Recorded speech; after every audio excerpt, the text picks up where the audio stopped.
지난 3월 달에 오고, 한 4개월 뒤에 다시 우리 사랑침례교회 교인들과 이 건강에 대한 이야기를 나눌 수 있게 돼서 대단히 기쁩니다. 오늘은 저는 우리 차한 박사님은 철저하게 성경을 근거로 해서 하신 말씀이지만 저는 철저하게 건강에 대한 이야기입니다. 오늘은 철저하게. 예. 특히나 지금 사실은 21세기에 들어서서 대한민국을 포함하는 좀 잘 사는 나라들의 가장 큰 건강의 문제는 두 가지입니다. 하나는 종양이고 또 하나는 혈관 질환입니다. 사실 우리 몸은 하나님이 주신 거룩한 성전입니다. 우리가 잘 지켜야 됩니다. 여러분들 질병을 잘 생각해 보시면 사실은 인간들이 다 자초한 것입니다. 질병. 제가 사실은 모세의 죽는 모습을 전에 강의에서 말씀드린 적이 있지만, 모세가 죽을 때 120세였지만 그의 눈이 흐리지 아니하였고 기력이 쇠하지 아니하였더라. 아마 신명기 34장 7절 말씀을 제가 여러분들에게 드렸던 기억이 나는데, 여러분들 모세처럼 죽어야 됩니다. 사실은 그게 하나님이 지으신 원래 인간의 원형입니다. 죽을 때 우리가 눈이 망가져서 죽는 게 아니라, 눈이 흐리지 않았다는 얘기는 어떤 한 장기가 망가져서 죽는 것이 아닌 것이 하나님께서 우리 생명을 지어놓으신 질서라는 그런 뜻입니다. 그리고 우리는 흔히 기력이 다해서 죽는 줄 알지만 그렇지 않다는 거예요. 사실 오늘 제가 그 얘기를 하러 온 건 아니기 때문에 여러분들 그 얘기를 다시 반복하지 않습니다만은 아무튼 지금 제가 말씀드린 종양이든 혈관 질환, 다 우리의 욕심 때문에, 우리의 죄성 때문에 다 시작된 질환들입니다. 정말 너무나 많은 사람들이, 여러분 지금 돌아가시는 분들을, 질병으로 죽는 분들의 거의 7, 80%가 종양과 혈관 질환으로 돌아가십니다. 그래서 아마 종양에 대한 것도 제가 결국은 와야 되지 않을까 하는 그런 생각. 우리 사랑침례교회를 통해서 또 만천하에 제가 평생을 또 종양을 전공했기 때문에 우리 크리스찬들 여러분들 정말 종양으로 죽는 것은 너무나 슬픈 일입니다. 물론 우리 기독교인들은 그저 우리가 약해졌을 때 기도하는 것으로 하나님께 더 간절히 기도할 때 우리는 더 강해진다. 이렇게 사도 바울의 고백을 우리가 항상 많이 말씀을 나누지만, 그러나 질병은 고통입니다. 그걸 축복이라고 얘기할 수는 없습니다. 질병은 아무튼 우리가 어떻게든지 하나님이 주신 우리 성전을 우리가 정말 거룩하게 건강하게 시켜서 모세처럼 그냥 하나님이 정해주신 시간이 되면 눈을 감게 되는 그런 삶을 살아야 된다는 거예요. 오늘은 일단은 이제 혈관 질환에 대한 거를 하고 그거와 비타민C의 관계를 여러분에게 말씀을 드려요. 이미 제가 얘기를 했기 때문에 결론은 잘 아시는 거지만, 혈관 질환과 관련돼서 조금 아주 전문적인 얘기를 하려고 그래요. 그래서 사실은 의사 선생님들이 사실 들어야 될 그런 이야기이기는 합니다. 저는 사실은 이 질병 현상에 대해서 깊이 있게 연구하는 사람입니다. 임상의사 선생님들은 환자들에 치여서 그 질병 현상을 깊이 볼 시간이 없으십니다. 그래서 질병의 치료나 예후를 보고 이러는 거는 우리 임상 선생님들이 잘 아시지만, 그러나 그 질병이 왜 생기는지 또 어떠한 경과를 거치는지 이런 것들에 대해서는 저는 그것만 공부를 한 사람입니다. 특히 여러분들 요즘 참 제가 오늘 드리는 얘기는 참 불편한 진실이 많이 나옵니다. 이 혈관 질환과 관련돼서 예컨대 콜레스테롤을 어떻게 할 것이냐, 오늘 그런 얘기들 여러분들에게 명확하게 제가 알려드릴 거예요. 콜레스테롤에 대해서 정확하게 알려드릴 것이고, 그 다음에 이 혈관이 나쁘면 아스피린을 먹는 사람들이 굉장히 많은데 아스피린을 왜 먹는 것이며, 아스피린과 관련돼서 지금 아마 드시고 계신 분들 굉장히 많을 거예요. 콜레스테롤을 낮추는 약도 드시는 분들도 많을 것이고, 과연 나는 어떻게 할 것인가? 여러분들의 주치의 선생님들하고의 관계에서 나는 어떤 태도를 취해야 옳은 것인가? 이거에 대해서 여러분들에게 제가 가이드라인을 드릴 겁니다, 오늘. 그러려면 알아야 됩니다. 혈관 질환이 어떻게 생기는지, 왜 아스피린을 먹는지, 왜 콜레스테롤을 현대의학이 낮추더라고 많은 의사들이 우리로 하여금 돈을 쓰게 만드는지 이걸 아셔야 됩니다. 자, 여러분들 제가 이제 먼저 종양보다도 혈관 질환에 대한 얘기를 하는 이유가 있습니다. 제가 사실 목사님께 양해도 구하지 않고 마치 종양에 대한 이야기하러 또 올 것처럼 얘기를 해서 올 겁니다. 제가 또 올 거예요. 또 와서 여러분들 너무 중요하기 때문에 그건 해야 됩니다. 그리고 제가 사실은 곧 정년을 하는데 정년 뒤에는 제가 좀 종양과 관련된 근본적인 일을 지금 계획하고 있습니다. 그래서 아무튼 다음번엔 언제 될지 모르겠어요. 언제 될지 모르지만 종양에 대한 우리 크리스찬들이 어떻게 내가 종양에 걸렸을 때 또는 종양에 안 걸리려면 어떻게 해야 될지 하는 그런 이야기도 한 번 더 제가 나누려고 합니다. 혈관 질환은요, 여러분들 사실은 제가 의과대학을 다니던 1970년대 중후반 정말 없었습니다. 그때 우리보다 수십 년 앞서 있던 미국에서 엄청나게 큰 문제를 일으키고 있었던 질환입니다. 그런데 2000년 넘어서면서 우리나라가 똑같이 되고 있다는 겁니다. 정말 혈관 질환으로 돌아가시는 분 정말 드물게 고혈압이나 당뇨를 앓으시는 집안의 어른이 겨울철 또는 겨울철이 끝나는 계절에 갑자기 쓰러져가지고 응급실에 실려가는 그런 예 외에 사실은 40대, 50대가 혈관 질환으로 쓰러져서 응급실에 들어온 게 그렇게 흔한 일이 아니었습니다. 근데 요즘은 여러분 정말 혈관 질환이 얼마나 많은지요. 이제는 그냥 주위에서 가까운 사람들이 이제 30대 중반인데 아침에 안 일어난다는 거예요. 죽었다는 거예요. 그런 소식을 굉장히 자주 듣습니다. 이제 30대 중반인데, 40대 초반인데, 너무나 많아요. 응급실에도 여러분들 혈관 질환으로 실려 들어오는 사람이 얼마나 많은지 몰라요. 그것뿐이 아니에요. 여러분들 이미 우리나라가 너무나 잘 살게 돼가지고 질병을 많이 검진을 통해서 보잖아요. 그래서 혈관도 검사를 합니다. 그래서 그 혈관이 당신은 정말 심각합니다 해가지고 요즘은 여러분 아시죠? 혈관 질환은 사실은 빨리 잘 검진만 받으시면 죽지 않는 그런 시대를 살고 있죠. 소위 스텐트라고 하는 것이 발달이 돼가지고 여러분들 오늘 제가 먼저 혈관 질환은요. 그래서 안 죽을 수가 있다는 거예요. 혈관 질환은 막을 수가 있어요. 또는 좀 늦게 발견됐다 하더라도 대책이 있다는 거예요. 여러분 종양은 좀 달라요. 제가 다음번에도 자세히 말씀드리겠습니다. 종양은 솔직히 좀 대책이 없습니다. 종양은. 운 좋게 빨리 찾아내는 것밖에는 운이 없다는 거죠. 그런데 여러분 혈관 질환은 막을 수가 있어요. 알면. 지피지기면 백전백승이라고 그랬잖아요. 그래서 자, 여러분들 지금 혈관 질환이라는 게 뭐냐? 이제 흔히 동맥경화성 질환이라고 흔히 얘기를 합니다. 이것이 다는 아니에요. 여러분들 오해하시면 안 되는데 실제 임상 현장에서 만나는 것이 동맥경화성 질환이 다는 아닙니다. 제가 말씀드릴 거예요. 자, 그런데 일단 동맥경화성 질환이 무엇인지를 알아야 그 뒤에 더 자세한 얘기들을 할 수가 있는데 동맥경화성 질환이라는 거는 여러분들 쉽게 말씀드리면 여기 나열되어 있는 예를 들면 뇌졸중, 뇌졸증이 아니에요. 중이에요. 여러분들 자, 뇌졸중입니다. 여러분 많은 분들이 뇌졸증이라고 잘못 쓰시고 있는데 정확한 용어는 뇌졸중입니다. 거기에는 뇌출혈과 뇌경색 두 가지가 있어요.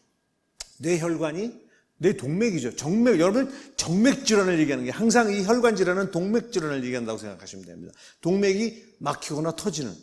여러분 뇌는 막히거나 터지는 두 가지가 다 존재합니다. 근데 사실은 여러분들 막히고 터지는 것은요, 여러분들은 막히는 거하고 터지는 게 전혀 다를 것 같지만 사실은 거의 같은 얘기예요. 막히는 사람이 혈관이 약해지기 때문에 터집니다.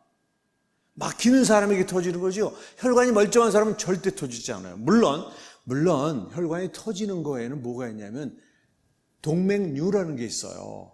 여러분들 하나님이 우리 몸을 잘 만드셨지만 이게 똑같게 거의 만드셨어요. 근데 유전적으로 결함이 생겨서 혈관벽이 조금 한 군데가 약해지는 분이 있어요. 약해질 수가 있어요. 여러분 생각해 보세요. 파스칼의 원리에 의해서 심장에 혈압이 올라가면 똑같은 압력으로 혈관에 작용이 돼요. 똑같은 압력으로. 똑같죠. 그런데 조금 약한 부분이 있으면 100이라는 압력으로 똑같이 작용이 되면은 여기는 튼튼하기 때문에 그냥 늘어났다 줄어들었다 하는데 얇은 부분은 자꾸 이렇게 부풀어 오릅니다. 오랜 지나면은. 그게 바로 동맥류라는 거예요. 그래서 그게 나중에 꽈리처럼 이렇게 돼가지고 점점 얇아져가지고 터집니다. 여러분 지금 오늘 저는 그런 얘기를 하는 건 아니에요. 동맥류로 터지는 분들도 계세요. 여기 저 뇌출혈이라고 할 때 반드시 동맥경화성 질환만으로 오는 건 아니라는 걸 여러분들이 말씀드리는 거예요. 뇌동맥류라는 건 혈관 벽이 얇아지면서 갑자기 어떤 충격을 받거나 또는 혈압이 갑자기 올라가거나 해서 터질 수가 있다는 거죠. 그러니까 그런 질환이 있고, 그 다음에 심근경색증이라는 병도 여러분 잘 아시죠? 그건 뭐예요? 심장이라는 이 근육덩어리, 여러분들 심장은 근육덩어리예요. 근육덩어리에 혈액을 공급해주는 우리 몸에서 가장 짧은 동맥, 그게 관상동맥이에요. 관상동맥은 참 아주 독특한 동맥이에요. 그 짧은 동맥이 막히면 어떻게 돼요? 여러분들 심장이라는 건 여러분들 어머니 뱃속에서 정자와 난자가 만나서 3주만 되면 벌써 박동이 시작이 되는, 3주만 지나면 박동이 시작이 돼요. 그때부터 사실은 이게 시작된 것을 끊임없이 해주는 장기가 바로 임종을 하는 그 순간까지 끝까지 움직이는 장기가 심장이에요. 여러분들 움직인다는 건 뭐예요? 에너지가 필요하다는 거 아니에요? 그래서 그 관상동맥으로 계속 에너지가 가야 심장이 뛸 수가 있는 건데, 관상동맥이 막히면 어떻게 돼요? 못 가잖아요. 산소하고 탄수화물이 못 가잖아요. 그러면 힘을 못 받으니까 그 근육이 수축을 못 해요. 여러분 그러면 어떻게 돼요? 여기 수축하고 여기 수축 못 하니까 심장이 기능을 못 하는, 죽는 거죠. 갑자기 죽잖아요. 갑자기 죽는 원인이 가장 많은 게 바로 심근경색증이에요. 그러니까 심근경색증, 즉 관상동맥이 막히는 건 막히는 것밖에 없어요. 터지는 경우는 없습니다. 막히는 것밖에 없어요. 그래서 심근경색증이라고 그러지 관상동맥 출혈증이라는 말은 하지 않습니다. 그 다음에 여러분들 그 혈관이 막히면 여러분들 우리 몸에 콩팥이 있잖아요. 좌우에 그 콩팥이 혈관 덩어리예요. 동맥 덩어리예요. 그 사구체라고 하는 피를 걸러주는 그 자체가 세동맥, 작은 동맥이 가지를 내가지고 이게 마치 실타래처럼 만들어서 거기에서 피가 걸러지는 거거든요. 그런데 이게 동맥경화가 오면 그게 다 막혀버립니다. 그럼 신부전증에 빠지는 거예요.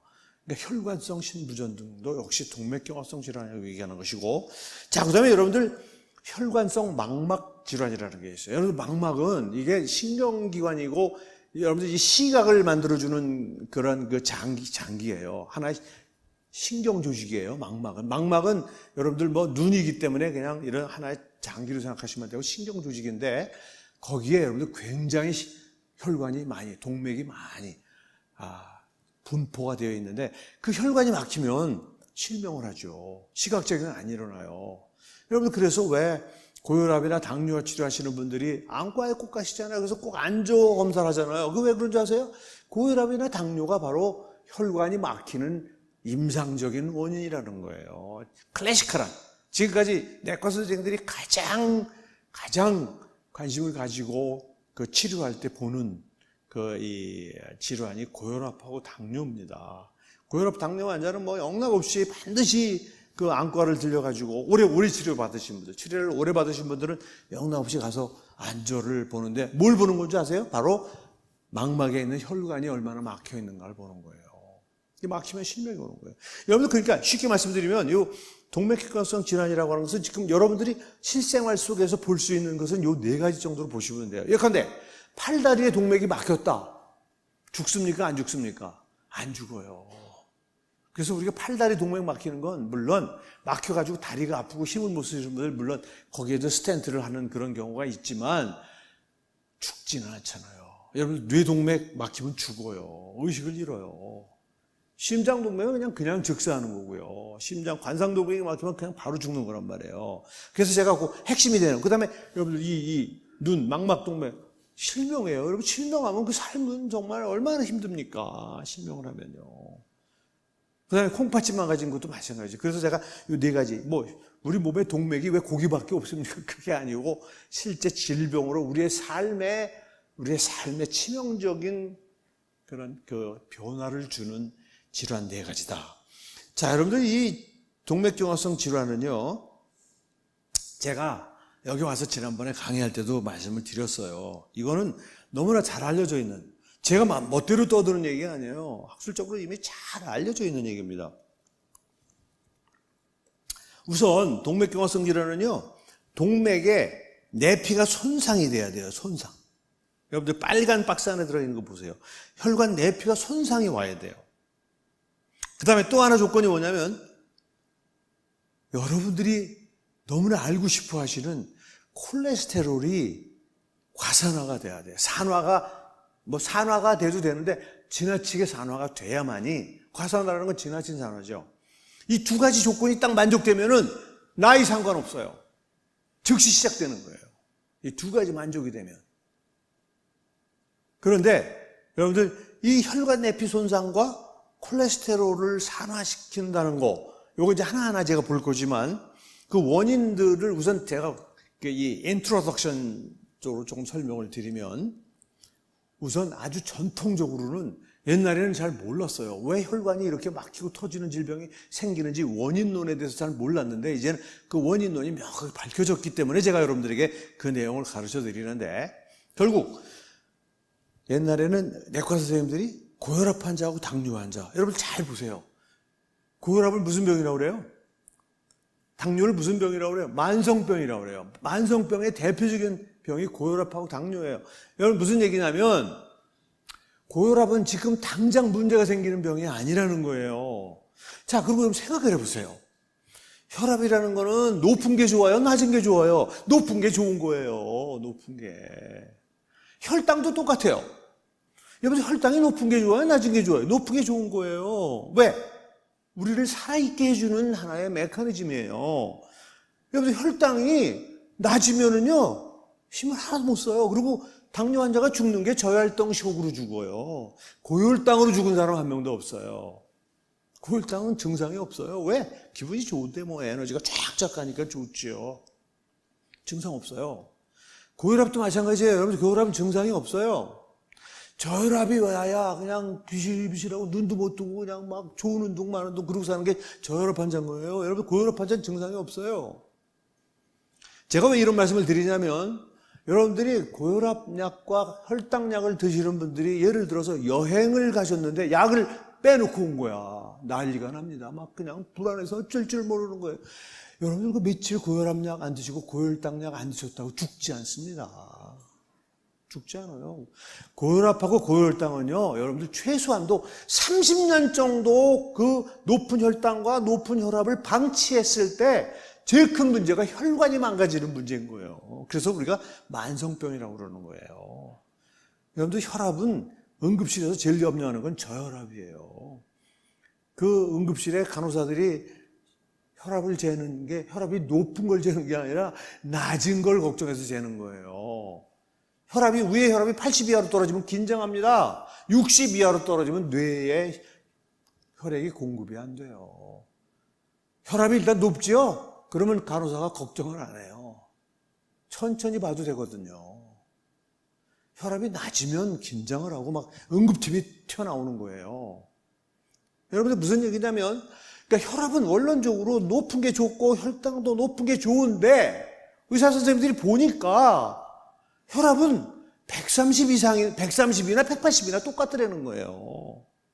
나한테 에너지를 공급하는데 충분하더라는 거예요, 130이면. 그러니까 180일 이유가 없죠. 병적으로 그렇게 높은 사람들 그래서 낮추려는 거예요. 왜 그런가 봤더니, 여러분 생각해 보세요. 상식적으로. 혈관 내피 손상이라는 거는, 내피 손상이라는 물리적으로 오는 거예요. 화학적으로도 올 수 있지만 물리적으로 올 수가 있어요. 여러분, 피가 어디로 가요? 동맥으로 가는 거예요. 심장이 짜지면 동맥을 타고 쫙 동맥이, 그래서 여러분들 동맥의 탄력성은 대단해요. 특히 대동맥 같은 경우는 심장에서 이걸 팍 그냥 쫙 늘어났다가 쫙 줄어도 자동적으로 스프링처럼 쫙 기가 막힙니다. 하나님이 얼마나 멋지게 만들어 주실지 몰라요. 그래서 여러분들 그 혈관은요, 끝으로 가면은 맨 끝에 혈관들은 거기에 평혈관이 있어 자기 스스로 혈압을 만듭니다. 또 기가 막혀요.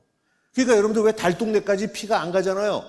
하나님은 인간이 생각하는 거하고는 상상도 못해요. 달동네에다가 모타를 거기다 다시 달아놨단 말이에요. 심장이 쫙 보내잖아요. 보내면 저 말단에 가면은 이 혈관의 저항 때문에 심장의 혈압이 거기까지 못 갑니다. 아주 작은 동맥이 되면요. 그 동맥은요, 스스로 수축을 합니다. 스스로 수축을 해서 혈압을 만들어내는 거예요. 기가 막히게 만들어져 있어, 우리 몸이요. 그러니까 여러분들 무슨 얘기냐면, 혈압이 높은 것은 사실은 30년, 40년에 걸쳐서 일어나는 만성병으로 우리 혈관을 망가뜨린다는데 문제가 있다는 거에 대한 인식을 하셔야 돼요, 일단. 혈당도 마찬가지란 말이에요. 한 일주일 혈당 조절 안 했다고 전혀 아무 일도 일어나지 않아요. 한 일주일 혈압이 높았다고 혈압이 터질 줄 아세요? 여러분들, 하나님은 우리 혈압 그렇게 쉽게 혈관이 터지게끔 만들어 놓지 않으세요. 얼마나 잘 만들어 놓으셔요. 안 터집니다. 쉽사리 터지지 않습니다. 그래서 우리는 고혈압과 고혈당, 즉 당뇨병을 만성병이라고 그러는 거예요. 제가 그래서 이제 어른들, 연세가 70이 훌쩍 넘어와서 80 되시는 분들, 그냥 막 혈압약을 그냥 뭐 챙겨서 막 드시는데 여러분들 안 드셔도 돼요. 그래서 얼마인가 봤더니 혈압이 150이야. 근데 그 150을 그냥 130으로 낮추시려고. 아니, 얼마나 사시려고? 예? 한 200세 사시려고요? 이런 사실을 잘 모르셔서 그래요. 여러분들 연세 드신 분이 150의 혈압을 120, 110으로 낮추면요, 팍팍 쓰러지십니다. 막 쓰러지십니다. 저는 그래서 75세 이상 되신 분들은요, 체중도 줄일 생각하시지 마시고 체중을 새롭게 줄이려고 하지 마세요. 그래서 혈압도 낮추려고 그럴 거 없어요. 혈당도 한 100에서 120 정도면 걱정 안 하셔도 돼요. 괜찮습니다. 이 얘기 듣고 저 무식한 저 해부학 교수 막 이렇게 저한테 욕하실 임상 선생님들 계시겠지만 여러분들, 이건 살아있는 지혜입니다. 여러분들 그분들은요, 질병만 봐요. 질병만. 자기들이 배운 표준만 생각한단 말이에요. 저는 우리 장인어른 고혈압 치료를 하면서 제가 얼마나 정말 기가 막히고, 우리 장인어른 결혼해서 딱 갔을 때 글쎄 혈압이 재지질 않더란 말이에요. 220에 180이야. 그걸 모르시고 사신 거야. 그래서 제가 뭐 당장 지금 거의 40년 전의 일이잖아요. 우리 병원에 모시고 갔죠. 그 혈압을 글쎄 정상으로 낮춘다고 그냥 막 약을 써서 혈압을 낮추시는데 우리 장인어른이 그냥 일어나다 계속 쓰러지시는 거예요, 그냥. 220에 180으로 사시던 분을 130에 90, 80으로 막 낮추니까 여러분 어떻게 될 것 같아요? 못 살아요. 나 그 약 안 먹는다고 막. 약 먹으면 막 쓰러지는 거예요. 여러분 생각해 보세요. 220, 180으로 사시던 분을 130에 80으로 떨어뜨려 놨으니, 인간은 여러분 기계가 아니에요. 하나님은 생명체를 그렇게 간단하게 만들어 놓지 않았어요. 그 얘기 무슨, 우리 장인어른은 220에 180 아주 너무나 행복하게 살고 계시더라고요. 예? 무슨 증상 없어요. 내가 오히려 혈압을 치료해 주면서부터 막 어지러워가지고 막 쓰러져가지고 다치실 뻔하고 오히려 그러더라 이 말이에요. 여러분들 그게 바로 그걸 그러니까 서서히 낮춰야 돼요. 180에서 150 그렇게 몇 달 사시게 하다가 그 다음에 150에서 뭐 120 이렇게 단계적으로 낮춰야 되는데, 그냥 책에서 130 이하로 낮춰라 라고 의사 선생님들 배우고 그냥 그냥 당신 아직도 멀었어 막 그냥 야단쳐가면서 그냥 약을 막 강화하라는 거예요. 그렇게 하면 안 됩니다. 여러분들 혈압을 치료하시면서 내가 어지럽다고 생각하시면, 지금 혈압약을 먹는데 너무 어지럽다. 여러분 살아야죠. 우선 혈압 치료하다 쓰러져서 다칠 일이 있습니까? 그러니까 약을 반으로 줄이셔야 돼요. 약을 반으로 줄이세요. 그렇게 하셔야 돼요. 그래서 서서히 혈압을 떨어뜨리고 혈당도 서서히 떨어뜨리셔야 돼요. 그러니까 여러분들 아무튼 제가 이제 오늘 뭐 아주 그냥 작정한 김에 그냥 불편한 얘기를 다 하는 건데, 여러분들 아무튼 그 고혈압을 오랫동안 우리 장인어른이 바로 그런 경우였던 거예요. 자기 뭐 주치의라고 아주 그냥 뭐 조그만 개인 병원을 다니셨는데, 정말 그 노인 의사 선생님이 뭐 개념도 없어. 제대로 약 변하는 것도 해서 제대로 약을 못 챙겨드린 거예요. 혈압이 220에 180인데 그거를 제대로 못 잡아주고 있었던 거예요. 결국은 서울대 와서 이제 혈압이 끝내 이제 한 150, 90 정도까지 거의 몇 년에 걸쳐서 잡아드리긴 했지만 여러분들 증상이 없단 말이에요. 그 대신 혈관이 망가져 생긴 증상이 나타나시더라 이 말이에요. 제가 결혼할 때까지 그때까지 모르셨던 거예요. 몇십 년을 그냥 고혈압인 채로 사셨던 거예요. 치료가. 그래가지고 뭐 시야가 줄어든 망막 혈관이 막혀가지고 시야가 줄어드는 일도 생기고 그랬는데 나중에 물론 거의 기적적으로 그게 다 비타민 C 열심히 드시고 그렇게 돌아가셨다는 이렇게 돌아가셨다니까 열심히 드시고 시야가 다시 넓어지고 망막이 정상이 되는 막 그런 일. 제가 그런 얘기 했다가 그냥 엄청 두드려 맞았어요. 말도 안 되는 소리를 한다고. 무슨 비타민C가 혈관을 다시 근데 사실은 다 사실이에요. 우리 병원에 차트가 다 있는 그런 얘기다 이 말이에요. 그러니까 여러분들 고혈압이라는 거 생각해 보세요. 그러니까 130이면 어떤 분이라도 혈압이 130이면 여러분 발끝 저 머리끝까지 피가 충분히 갈 수 있어요. 근데 170, 180으로도 똑같단 말이에요. 아무 증상이 없단 말이야. 그거를 그렇게 30년 지나면 생각해 보세요. 혈관이 130의 혈압으로 늘어났던 사람하고 170, 80으로 늘어났던 사람이 그 혈관 내 피가 받는 상처는 그 시간이 10년, 20년, 30년 됐을 때 차이가 나타날까 안 나타날까? 나타나는 거예요. 그래서 여러분 분명해요. 혈압이 높은 걸 오래 방치하면 혈관 내피가 손상이 되는 거예요. 혈관 내피 손상이 되는 거예요. 당뇨도 똑같아요. 혈당이 높은 걸 오래 방치하면 혈관 내피가 손상이 되는 거예요. 그런데 여러분들 고혈압이나 당뇨는 콜레스테롤하고는 상관이 없어요. 그러면 뭔가가 더 결정적인 게 있을 것이다.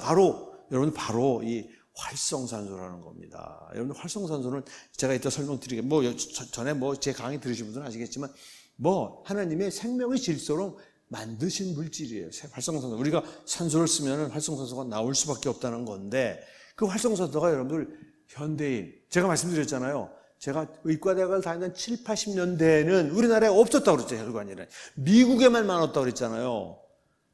그러니까 우리나라가 지금 미국처럼 30년 전에 3, 40년 전에 미국처럼 잘 사는 나라가 된 거예요. 즉, 이거 보세요. 제가 써놔요. 현대인의 숙명이라고 써놨죠. 과식을 하면은 활성산소가 많이 생깁니다. 과식을 하면 비만의 문제가 생겨요. 여러분들 비만의 문제까지 제가 얘기하면 오늘 하루 종일 강의를 해야 돼요. 예? 거기까지 얘기하면 어때요? 여러분들 단순히 과식을 하면 활성산소가 많이 생기는 게 아니라 체중이 늘어나요. 그러면 더 많이 먹게 됩니다. 그럼 더 많은 활성산소가 생깁니다. 악순환에 빠지게 돼 있어요. 여러분들 이 과식은 단순한 문제가 아니에요. 단순한 문제가 아니에요. 보통 여러분 사실은 음식의 문제는 과식이냐 아니냐예요. 여러분 그렇게 생각하시면 돼요. 뭘 먹느냐가 아니야. 채식이냐 육식이냐가 아니에요. 무엇이 과식을 유도하느냐예요. 여러분 백발백중 육식이 과식을 유도하지요. 누가 풀 먹으면서 과식합니까? 그렇지 않습니까? 고기 먹어야 배 터지게 먹죠. 여러분들 그거 굉장히 중요한 얘기예요. 여러분들 이 활성산소 늘리는 우리 국민 건강에 심각한 위해를 가하는 음식의 문제는 과식이냐 아니냐, 과식을 유도하느냐 하나 이거예요. 뭘 먹느냐가 아니에요. 물론 다른 것도 영향이 있지만 결정적인 영향은 과식을 유도하느냐 아니다라는 걸 여러분들 염두에 두셔야 돼요. 그래서 제가 과식이요. 근데 우리 현대인들은요, 특히 한국 사람들 잘 생각해 보세요. 여러분들 회식하면서 정말 얼마나 늘 그냥 거기다가 또 고기 배 터지게 고기로 배를 채우잖아요. 그죠? 고기로 배를 채우고 그래도 곱기는 좀 들어가야지. 그리고 또 냉면에다가 찌개 한 그릇 해가지고 또 그릇 끝을 내잖아요. 여러분들 아시죠? 그거 여러분 웃으시는 건 다 경험하고 있다는 얘기인 거예요. 예? 그죠? 온 국민이 과식을 하고 있어요. 근데 피할 수가 없어.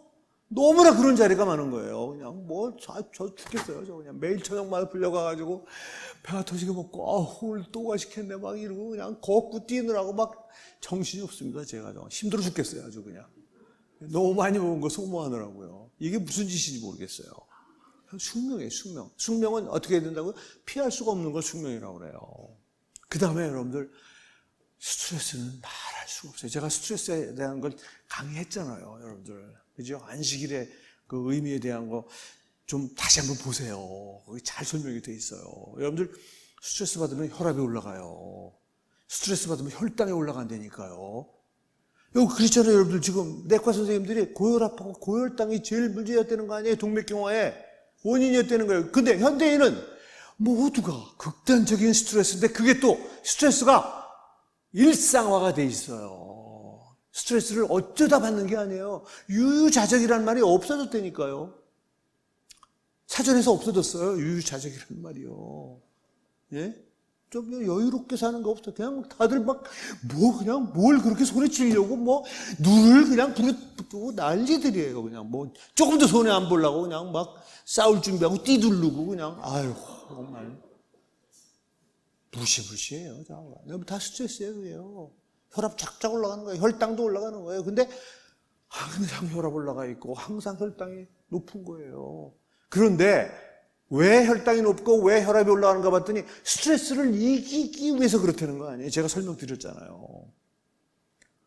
스트레스를 이기는데 에너지가 필요하다는 거 아니에요? 태풍에 나무가 쓰러지지 않으려면 그 태풍이 나무가 태풍보다 강해야 안 쓰러지는 거 아니에요? 그럼 스트레스가 바로 바람이 되니까요. 얘기했잖아요. 그러니까 그 바람이 쓰러지지 않으려고 우리 몸도 스트레스라는 바람에 쓰러지지 않으려고 우리 몸이 혈압을 높이고 혈당을 높여가지고 에너지를 공급해 주는 거예요. 강하게. 그리고 맥박도 빨라지잖아요. 그럼 왜 에너지를 많이 쓰는 거예요? 에너지를 많이 쓰면 과식한 거하고 똑같이 활성산소가 또 왕창 나옵니다. 그러니까 현대인은 이게 그냥 활성산소가 그냥 폭발적으로 쏟아져 나와요.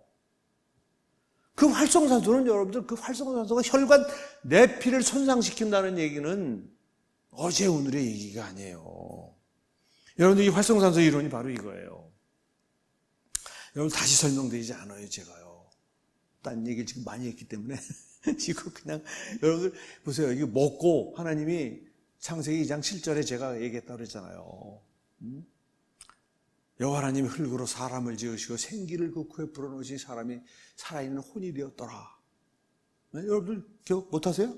너무 잘 아시잖아요. 우리 사랑침례교회 교인들은요. 그러니까 바로 여러분들 그 이론이에요. 그 바로 창세기 2장 7절 말씀을 이게 바로 생화학자들이 이렇게 딱 해놓은 거예요. 생명과학자들이요. 그래서 여러분들 인간은 산소를 쓰지 않을 수 없어요. 근데 하나님이 놀랍게도 그 산소 중에 100개 중에 한 5개 정도는 우리 몸속에서 너 내가 사실은 그 산소 때문에 널 살아있게 해주지만 너 어차피 죽어야 돼. 어떻게 죽을래?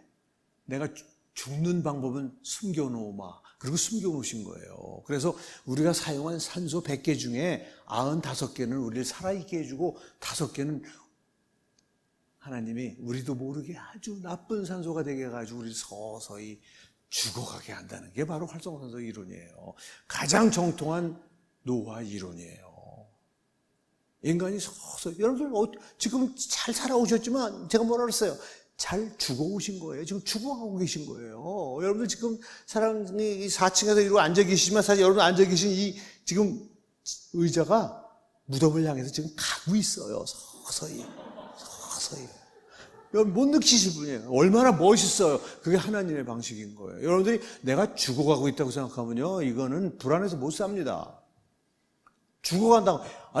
우리 100세 넘으신 김영석 박사님이 돌아가실 생각을 전혀 안 하시더라고요. 내일쯤 죽을 거라는 생각 전혀 안 하시는 것 같아요. 너무 행복하죠. 네? 누구도 마찬가지예요. 100살 먹었다고 죽고 싶다는 말은 다 거짓말이에요. 왜 죽고 싶어요? 더 살고 싶지. 여러분, 인간의 본능이에요, 그게요.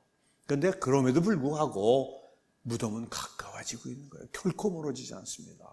그게 바로 그 5%의 산소가 독성이 강한, 여러분, 그거는 제가 주장하는 게 아니라 이미 학문적으로 잘 연구되어 있는 그런 이론이에요. 그 이론, 그래서 여자들이 산소를 덜 쓰기 때문에 남성들보다 한 10% 정도 오래 삽니다.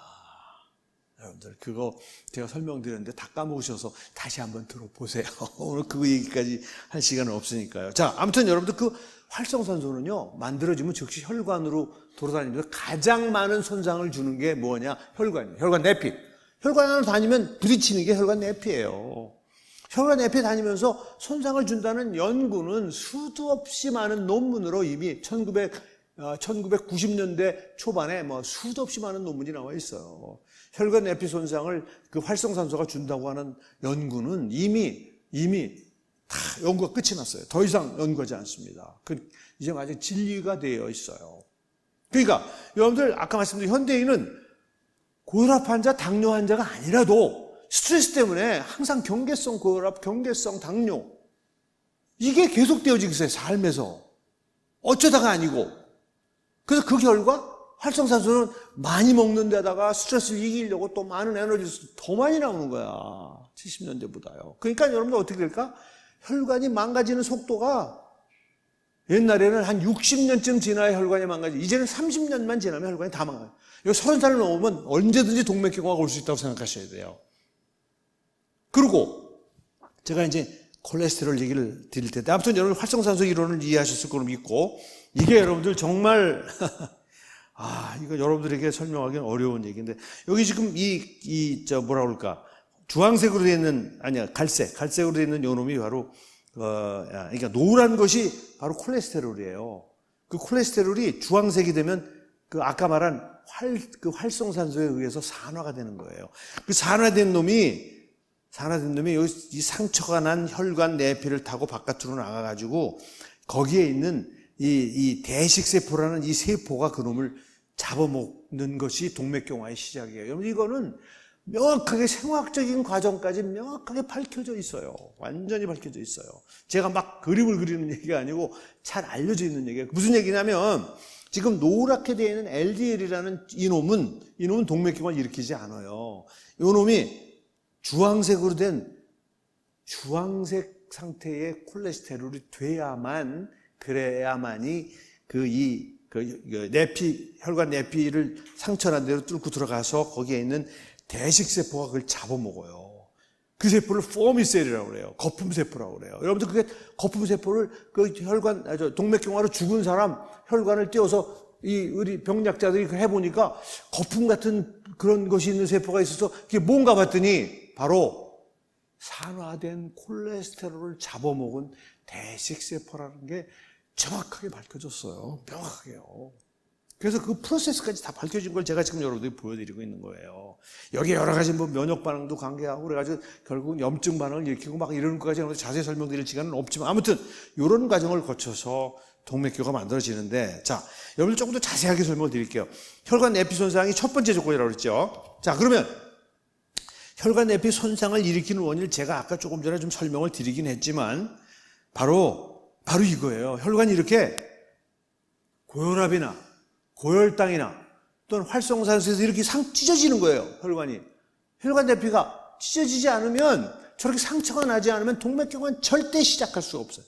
그래서 여러분들 동맥경화성 질환은 어린이에게는 없어요. 전 세계를 통해서 단 한 건도 없어요.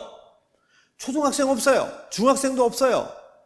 고등학생에게도 없어요. 대학생에게도 없어요. 그러니까 무슨 얘기냐면 혈관 내피가 뭐 어떤 이유에서든지 간에 손상을 주는 거는 만성적인 프로세스라는 거예요.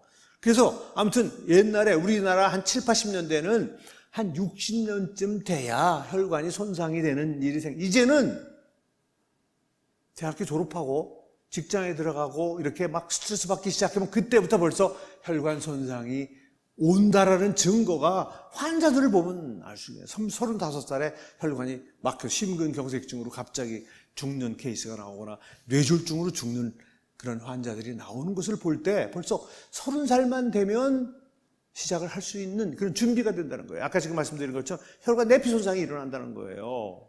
혈관 내피 손상이. 30살만 되면 여러분들 너무 많아요. 40대, 50대는 뭐 따로 그 연령군을 얘기할 필요도 없이 많습니다. 엄청나게 이 순환기 내과에 많은 환자들이 찾아오는 걸 보면은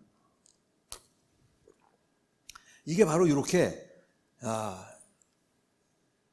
정확하게 보여주고 있는 그림이에요. 혈관 내피가 손상이 돼야 비로소 거기에 이 노란 게 바로 이 동맥경화가 생기기 시작한 걸 여러분들에게 이제 보여드리고 있는 거예요. 이 노란 이것이요.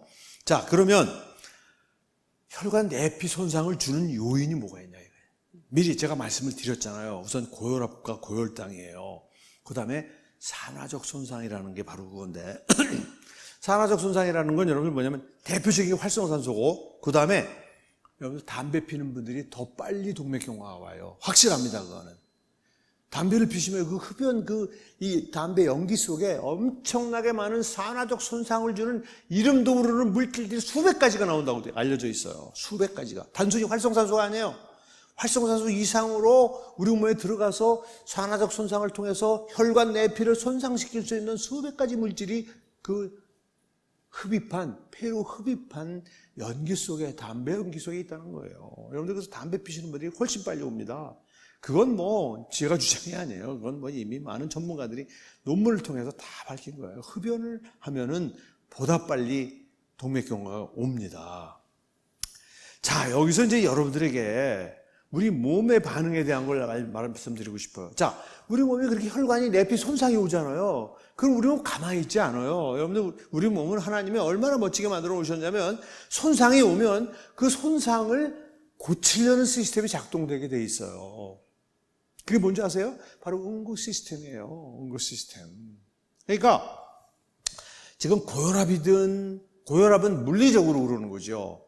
여러분들, 고혈당은 화학적이에요. 활성산소를 늘리는 거예요, 고혈당은요. 그것도 밝혀졌어요. 활성산소를 늘려가지고 동맥경화를 하는 거고, 그 다음에 현대인은 숙명적으로 활성산소 많이 생긴다고 그랬잖아요. 그래서 혈관 내피가 손상이 딱 오잖아요. 손상이 온 걸 그냥 내비두면 큰일 나죠. 손상난 거 내비두면 계속 혈관이 어떻게 돼요? 혈관이 점점 손상이 계속돼가지고 혈관이 터지지요. 그렇기 때문에 여러분들, 우리 길에 도로 오래 쓰면은 너무나 멋지게 포장을 해놓은 도로가 한 5년 뒤에 가보면 여기저기 빵꾸 하나 있잖아요. 그죠? 똑같아요. 우리 몸이나 이 길이나. 그러면 어떻게 해요? 그 지방에, 뭐 아무튼 지방, 저기에서 거기를 어떻게 해요? 때우지요. 그죠? 도로 포장을 다시 하지 않죠. 때운단 말이에요, 일단은요. 그러다가 이제 한 10년, 15년 지나면 도로 포장을 또 깔끔하게 다시 하지만, 아무튼, 리페어 시스템이 있는 거예요. 그게 바로 응고 시스템이에요.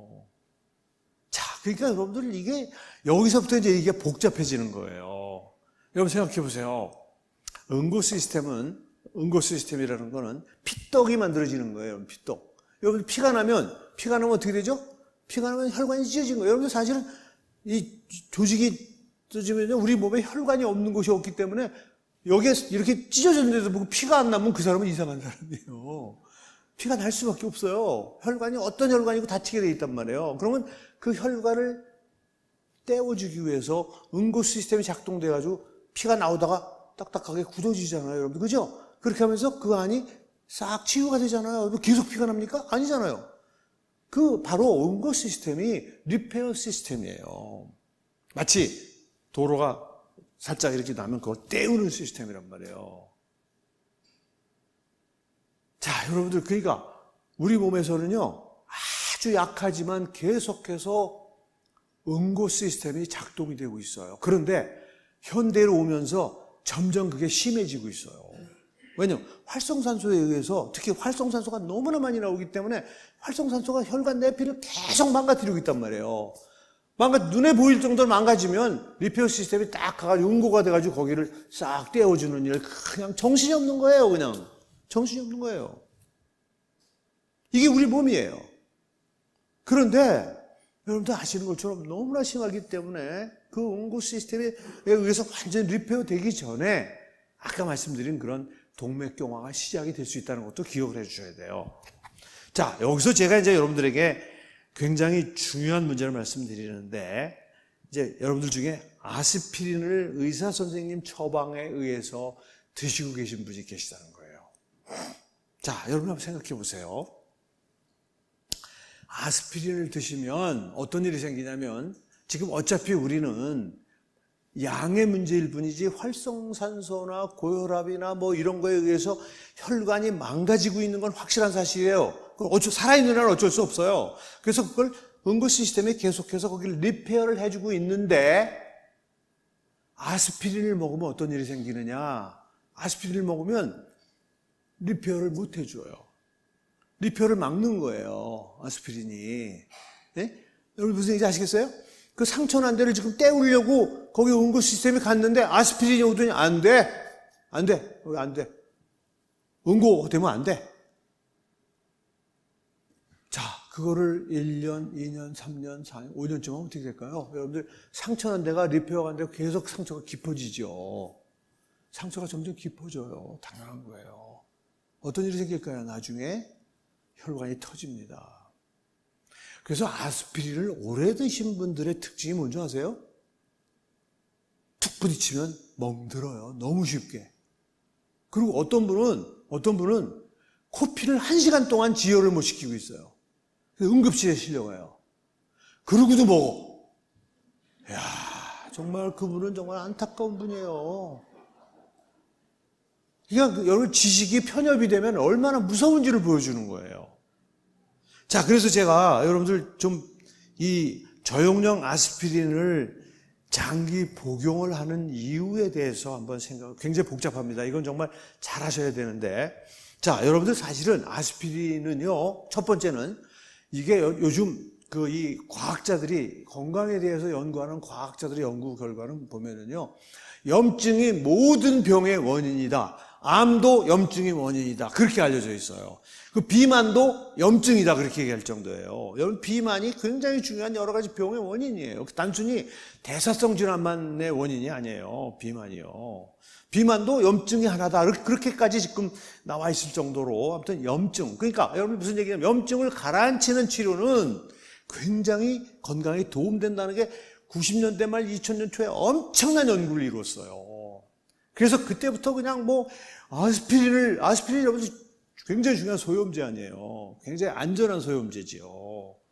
그래서 굉장히 많은 연구가 됐어요. 여러분 아스피린이 나쁘다는 얘기가 아니에요. 좋아요. 굉장히 좋다는 연구가 많이 돼 있다니까. 심지어는 대장암을 막는다는 얘기도 있고 아무튼 종양 발생을 막는 것부터 시작해가지고 아스피린의 좋은 점은 이루 말할 수 없어요. 또 하나. 여러분들 아까 제가 동맥경화성 질환이 혈관을 막는 것 문제를 얘기했는데 혈관을 막는 이유 중에 또 하나가 뭐가 있냐면요. 혈전색전증이라는 게 있어요. 영어로 스롬보엠볼리즘이라는 거예요. 이거 의사 선생님들 때문에 제가 스롬보엠볼리즘이라는 건 뭐냐면 여러분들 원래 살아있는 혈관 안에는 피떡이 생기면 안 돼요. 피떡이 생기면 안 돼요. 절대 살아있는 혈액이 돌아다니는 피 속에서 피떡이 만들어지지 않는데 제가 말씀드렸잖아요. 활성산소에서 혈관 내피가 손상이 오면 아주 마일드하게 이런 눈에 보이지 않는 작은 혈전을 만들어서 거기를 도포해주는 그런 응고작용이 일어난다 그랬죠. 그런데 그게 심하면 피떡이 더 크게 생길 수 있죠. 당연히요. 그렇기 때문에 임상적으로 보면은요, 요즘 현대인들은 단순히 그냥 동맥경화에서 오랜 기간 동안 혈관이 아까 제가 말씀드린 산화된 콜레스테롤을 잡아먹은 그것에 점점 혈관이 좁아져가지고 막히는 그게 아니고 상처가 너무 심해서 그거를 리페어 하려고 작동된 응고 시스템이 너무 지나치게 활성화가 돼서 이만한 핏덩어리가 생기는 거예요. 멀쩡한 혈관 속에서. 여러분들 현대인은 그런 사람들이 있다는 거예요. 임상의사들의 환자 케이스에 의하면. 그래서 여러분 생각해 보세요. 그게 대개는 피가 늦게 흐르는 정맥에서 많이 생겨요. 피떡은요. 그러면 정맥에서는 피떡이 아무 문제를 일으키지 않아요. 왜?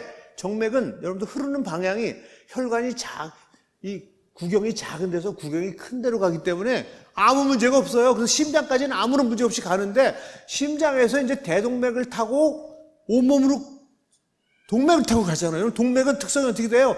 점점 가늘어집니다.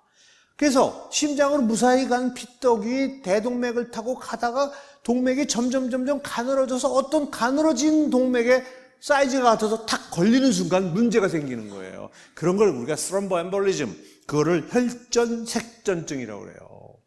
혈전색전증이라고 얘기합니다. 그게 실제 많아요. 제법 있습니다. 현대인들에게는. 그러니까 갑자기 뇌경색이 왔다. 그 뇌경색이 단순히 동맥경화 때문에만 온 것이 아니라 그 스롬보엠볼리즘, 혈전색전증 때문에도 와요. 그러니까 그런 것도 막아야 되기 때문에 아스피린 먹는 거를 무조건 나쁘다고 그러시면 안 된다는 거예요, 저는. 아스피린을 무조건 안 먹으면 안 된다. 저는 그런 얘기를 하는 게 아니에요. 알고 먹으라는 거예요, 알고. 그런데, 자, 그래서 여러분들 이 아스피린은 여러분들 지금 말씀드렸잖아요. 그게 복잡한 거예요. 이게 굉장히, 이게 암도 예방하고 모든 질병의 원인이 염증인데 그 염증을 아스피린이 가라앉힌다고 하니까, 그러니까 여러분들 아시는 것처럼 이만한 아스피린이 아니고 어린이용 아스피린이에요. 한 100ml짜리 정도, 50에서 100ml짜리 먹는 거지 450, 500 이런 걸 먹는 게 아니에요. 자, 베이비 아스피린을 말하는 겁니다. 지금 말하는 게. 그러니까 그런 것을 먹는 것이 의사 선생님이 처방해 주는 대로 드시는데 알고 드시라는 걸 제가 말씀을 드리는 거고, 그 다음에 필수 아스피린을 꼭 드셔야만 되는 분이 있어요. 혈관이 점점 약해져서 터질 수 있다 하더라도 드실 수밖에 없는 분들이 있는 거예요. 어떤 분들이에요? 바로 스텐트를 하신 분들. 어쩔 수 없어요. 이건 꼭 반드시 드셔야 돼요. 왜? 스텐트에 혈전이 생겨가지고 아스피린 안 먹으면 피떡이 생겨서 그냥 죽어요. 그냥. 드셔야 돼, 반드시. 이건 반드시예요, 반드시. 그 다음에 판막 수술하신 분들도 다 아스피린 먹습니다. 이건 치료예요, 치료. 의사 선생님의 강제적인 치료예요. 그 다음에 부정맥 환자, 심장이 불규칙하게 뛰는 사람들은요, 심장이 불규칙하게 뛸 때 혈행이 늦어지면서 피떡이 생깁니다. 피떡이 생겨요. 병약적으로. 그래서 그 부정맥 환자도 반드시. 그 다음에 하지정맥류를 수술하시지 않은 분들, 그냥 뒤에 이 종아리에 정맥이 막 그냥 그 괴물처럼 이렇게 되어 있는 분들, 단순히 이게 미용 때문에 수술을 하라는 게 아니에요. 여러분들 그렇게 막 혈관이 꼬이면 피가 흐름이 늦어져요. 피가 흐름이 늦어지면 혈전이 생깁니다. 피떡이 생기는 거예요. 그래서 빨리 수술하셔야 돼요. 수술해서 그 혈관이 똑바로 가게 해요.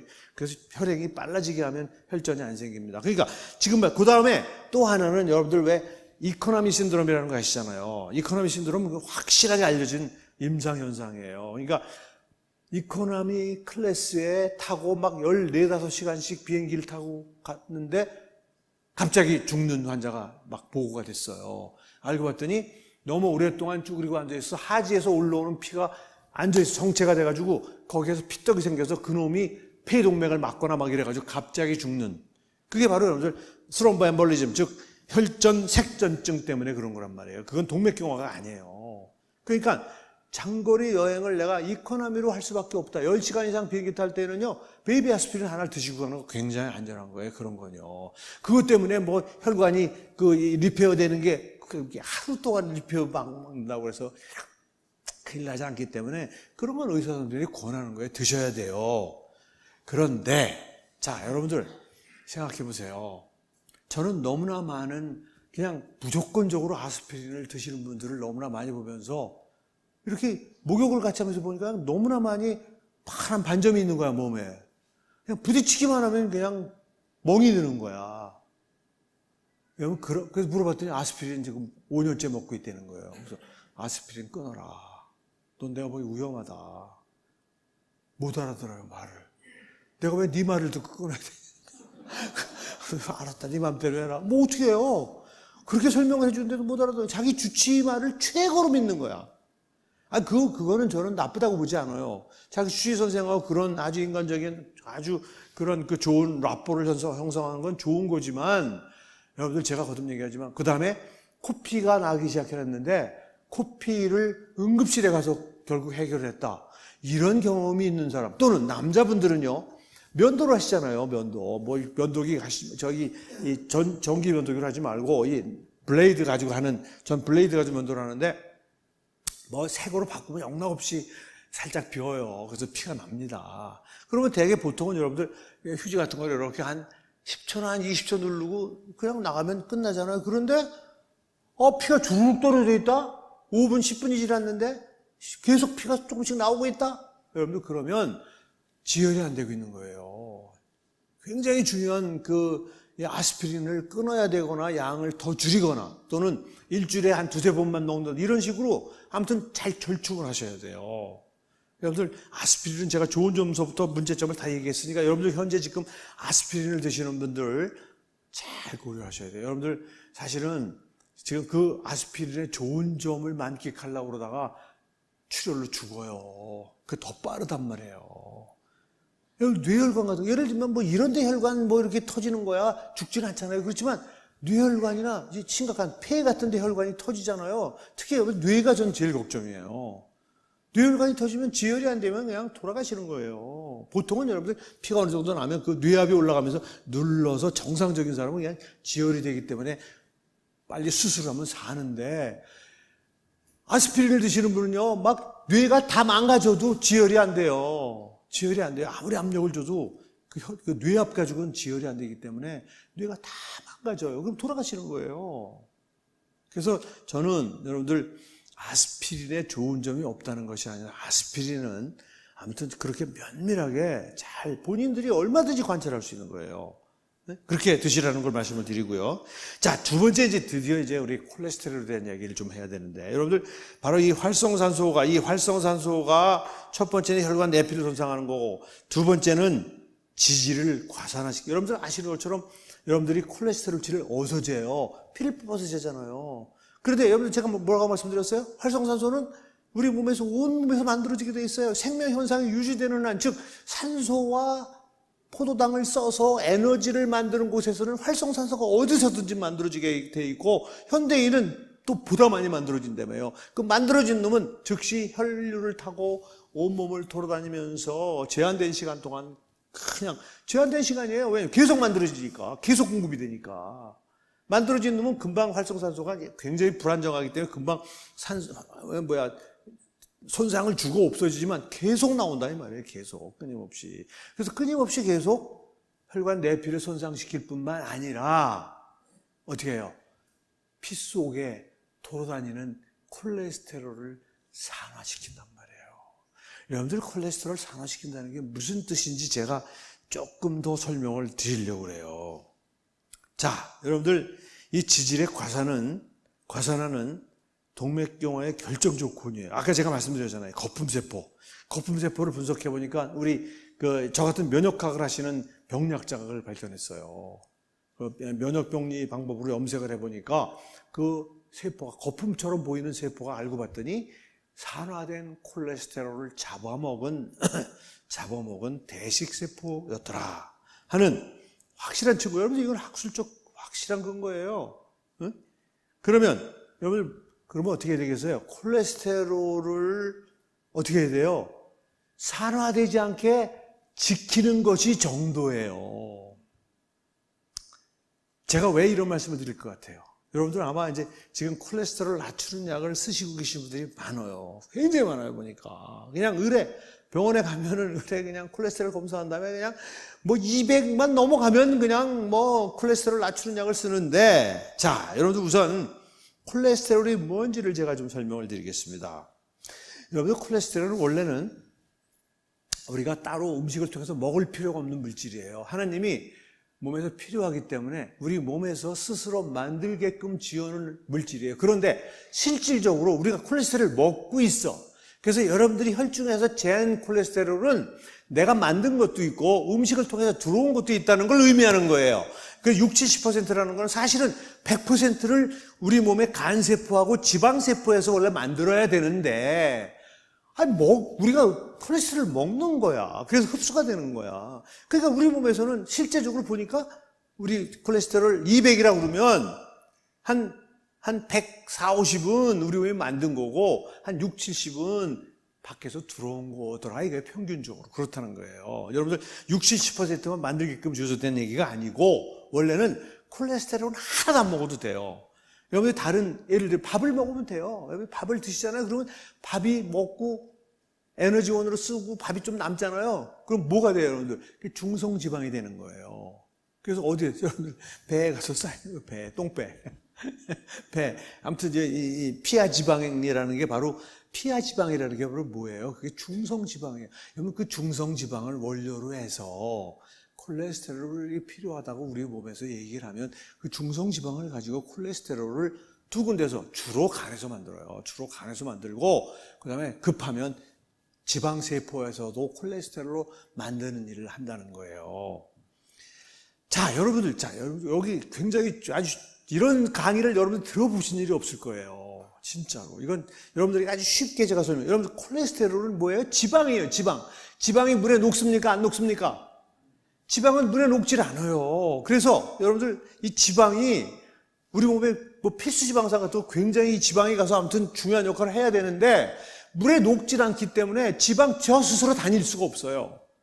그래서 반드시 트럭이나 아무튼 뭘 타고 가야 돼. 자기 혼자는 목적지를 못 가요. 그래서 반드시 뭐에 타는지 아세요? 단백질이라고 하는, 여러분 단백질은 물에 녹잖아요. 단백질은 수용성이란 말이에요. 그 단백질에 올라타가지고 움직여요. 그래서 영어로 여러분들 보시면 알겠지만 라이포프로틴이라는, 프로틴은 단백질이에요. 라이포라는 말은 지질이라는 소리예요. 지질. 그러니까 프로틴이라는 트럭 위에 리피드라고 그러잖아요. 리피드. 그게 지방이에요. 콜레스테롤이라는 지방이 단백질이라는 트럭 위에 올라타서 가는 거예요. 그래서 그 단백질이 쫙 피를 타고 가가지고 필요한 곳에 지방을 내려주는 거예요. 지방을. 자, 그러면 여러분 생각해 보세요. 자, 간세포나 지방세포에서, 자, 우리 몸에서 주인님, 지금 스테로이드 호르몬 또는 지금 골수세포 또는 피부세포를 만드는데 콜레스테롤이 필요하니까 보내주십시오 라고 지금 계속 접수가 되는 거예요. 접수가 돼요.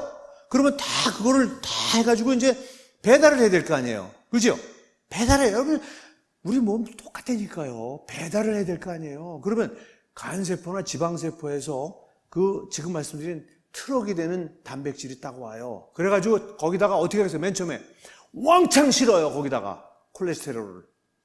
지금 어디 가야 된다는 게 딱 있는 거야. 이제 거길 가기 위해서 간세포, 간에 있는 그 단백질이 거기다 잔뜩 실어요. 잔뜩 실어요. 여러분들, 지방은 물에 가라앉아요, 떠요?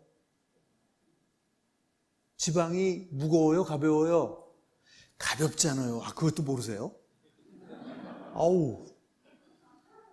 아이, 목사님 성경만 가르치지 마시고 그런 것도 좀 가르치세요.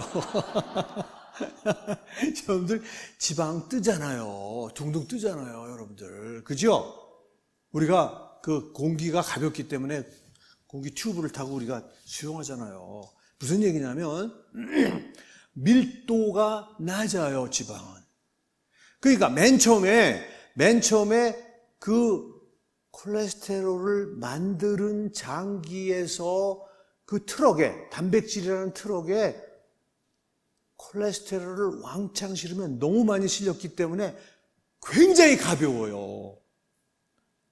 그래서 그걸 뭐라고 그러냐. 여러분들 LDL이라는 말 들어보셨죠? LDL. 그게 뭐의 약자냐면 Low Density Lipoprotein의 약자예요. 그러니까 지단백인데 밀도가 낮은 거라는 거예요. 근데 여러분 사실은 정확히 말하면 앞에 VLDL이라는 게 먼저 생겨요. 그건 뭐냐면 Very Low Density Lipoprotein이에요. 여러분들 그건 무슨 얘기냐면 맨 처음에 그 간이나 지방세포에서 단백질에 왕창 콜레스테롤을 실었을 때는 콜레스테롤이 너무나 많아가지고 너무나 가벼운 거야. 그게 바로 VLDL이에요. 그런데 그거는 즉시 바로 가서 나눠주고 나면 바로 LDL로 바뀌는 거예요. 베리 로우가 로우로 바뀌는 거예요. 그래서 그 짧은 기간이기 때문에 여러분들에게는 보통 강의하시는 분들이 VLDL은 얘기 안 해요. LDL만 얘기해요. 왜냐하면 LDL은 레인지가 넓어요. 그냥 그 굉장히 밀도가 낮은 VLDL 짧은 기간을 빼고 다니면서 뭐 여러분 생각해보세요. 우리 몸에서 계속 세포가 만들어지거든요. 그럼 세포막의 원리예요. 그게 원료라고. 거기에 보내줘야 돼. 세포마다. 피부세포 계속 만들어지잖아요. 골수세포 계속 만들어지잖아요. 정자난자 계속 만들어지잖아요. 그거 보내줘야 돼요.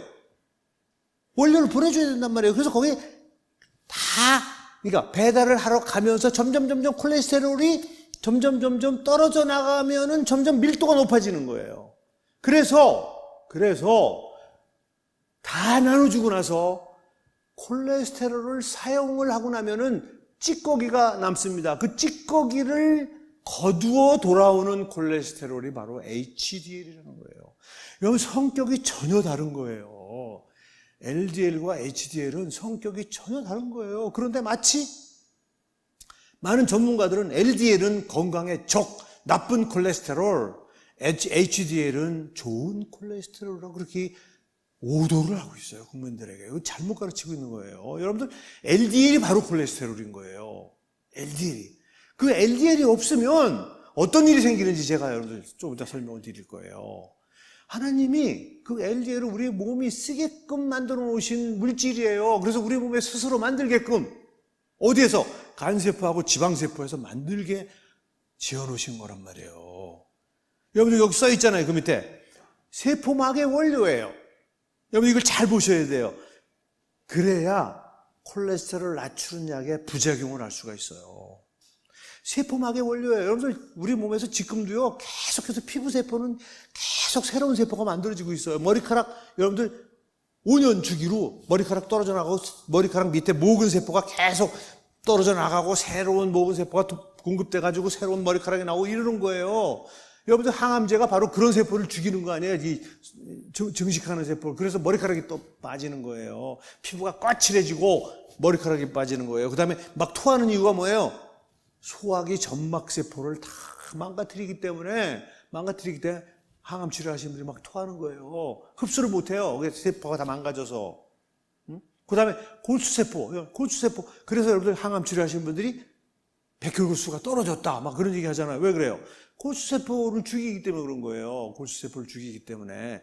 골수세포도 세포 아니에요. 그럼 세포막을, 여러분 세포를 하면 세포막이 없으면 세포가 아니에요. 그게 원래 끊임없이 콜레스테롤이 필요한 거예요. 그뿐이에요?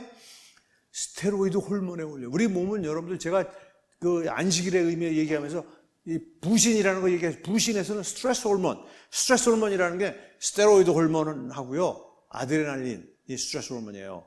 이게 다 콜레스테롤의 원료예요, 원료. 만드는 거예요. 원료예요, 원료.